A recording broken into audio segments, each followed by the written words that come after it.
নমস্কার বন্ধুরা, জ্ঞানামৃত মোটিভেশনাল চ্যানেলে আপনাদের সকলকে জানাই সাদর আমন্ত্রণ। আজকে আমি এই ভিডিওতে আলোচনা করব জগৎজননী দয়াময়ী মা শারদার কথা। ভিডিওটা শেষ পর্যন্ত দেখবেন, আশা করছি অনেক কিছু জানতে পারবেন। আমাদের প্রত্যেকের জীবনেই কখনো সুখের সময় চলে, তো কখনো আবার নেমে আসে দুঃখের কালো মেঘ। কিন্তু সুখ হোক বা দুঃখ বা হতাশা, কোনোটাই কিন্তু আমাদের জীবনে চিরস্থায়ী নয়, ক্ষণস্থায়ী। আজ আছে, কাল নেই। তাই দয়াময়ী শ্রী শ্রী মা শারদা বলছেন, যখন দুঃখ পাবে, আঘাত পাবে, বিফলতা আসবে, তখন নিশ্চিত যেন আমি তোমার সঙ্গে আছি। ভয় পেও না গো, হতাশ হও না বাবা, আমি থাকতে তোমাদের ভয় কি? আমি তো তোমাদের মা, সত্যিকারের মা। সবসময় জানবে, বিধাতারও সাধ্য নেই যে আমার সন্তানদের কোনো ক্ষতি করে। আমার ওপর সব ভার দিয়ে তোমরা সব সময় নিশ্চিন্তে থাকো। আমি তোমাদের ইহকালের মা, আমি হলাম তোমাদের পরকালের মা। আমি যে তোমাদের জন্ম জন্মান্তরের মা গো। আমি মা থাকতে তোমাদের আর কিসের ভয়? স্বামী বলভদ্রানন্দ মহারাজ বলছেন, শ্রী শ্রী মা সকলকেই সমান ভালোবাসতেন। স্বামী শারদানন্দজি মহারাজকে মা যেমন ভালোবাসতেন, আবার ডাকাত আমজাদকেও মা তেমনই ভালোবাসতেন। কিন্তু জগৎজননী শ্রী শ্রী মায়ের ভালোবাসা পেয়েও আমজাদের কিন্তু কোনো উন্নতি হয়নি। সে ডাকাত হয়েই তার দেহ ত্যাগ করে। তাই মায়ের ভালোবাসা পাওয়ার সাথে সাথে আমাদেরকে মায়ের কথা মেনে জীবনে এগোতে হবে। তা যদি আমরা করতে না পারি, তাহলে আমাদের অবস্থাও ওই ডাকাত আমজাদের মতোই হবে। মায়ের স্নেহ, ভালোবাসা, আশীর্বাদ পেয়েও জীবনে এগোতে পারবো না। যেখানে আছি সেখানেই থাকব। শ্রী শ্রী মা যখন বাচ্চাদের সঙ্গে ব্যবহার করতেন, তখন মায়ের মহিমা ও মায়ের সৌন্দর্য যেন সবচেয়ে সুন্দরভাবে প্রকাশ পেত। মা কলকাতায় আছেন। একটি ছোট্ট মেয়ে মায়ের কাছে খুব আসে।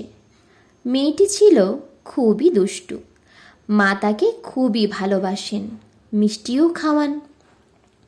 তারপর মা যখন কলকাতা থেকে চলে আসবেন, তখন একদিন ওই ছোট্ট মেয়েটিকে মা জিজ্ঞাসা করলেন, তুমি আমাকে খুব ভালোবাসো? মেয়েটি বলল, হ্যাঁ, আমি তোমাকে খুব ভালোবাসি। মা তখন বললেন, কত ভালোবাসো? বাচ্চা মেয়েটি তখন তার ছোট্ট ছোট্ট হাত দুটি খুলে দিয়ে দেখায়, এতটা ভালোবাসি। মা তারপর বাচ্চা মেয়েটিকে বললেন, আমি তো আর এখানে থাকবো না, এখান থেকে তো আমি চলে যাব। আমি এখান থেকে চলে গেলেও কি তুমি আমায় একই রকম ভালোবাসবে? মেয়েটি বলল, হ্যাঁ, আমি তোমায় একই রকম ভালোবাসবো। মা তখন বললেন, তুমি তো বলছো আমি এখানে না থাকলেও তুমি আমায় একই রকম ভালোবাসবে, কিন্তু আমি তো দেশে চলে যাব। তাহলে কি করে আমি বুঝবো তুমি আমায় একই রকম ভালোবাসছো? বাচ্চাটি তখন মাকে বলল, তুমিই বলো, আমি কি করলে তুমি বুঝবে যে তুমি এখানে না থেকে দেশে চলে গেলেও আমি তোমায় একই রকম ভালোবাসছি? মা তখন বললেন, সবাইকে সমানভাবে ভালোবাসবে। বাচ্চাটি তখন বলল, ঠিক আছে, আমি সবাইকে সমানভাবে ভালোবাসবো। মা বললেন, যেমনটি আমাকে ভালোবাসো তেমনি সবাইকে ভালোবাসবে।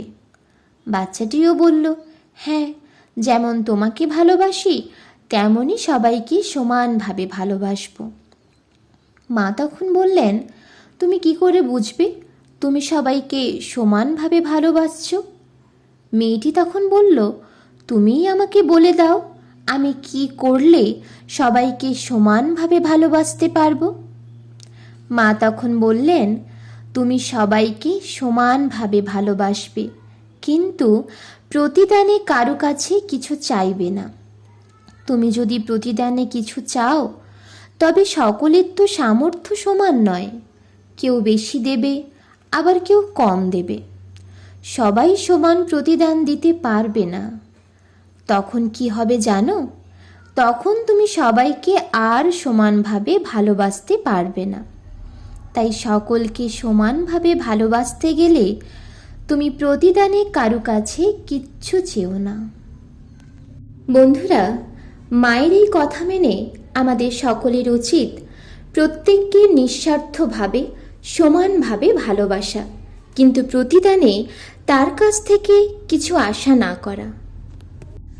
আশা করছি আজকের ভিডিও থেকে আপনারা অনেক কিছু জানতে পারলেন। ভিডিওটা ভালো লাগলে অবশ্যই লাইক, কমেন্ট ও শেয়ার করবেন।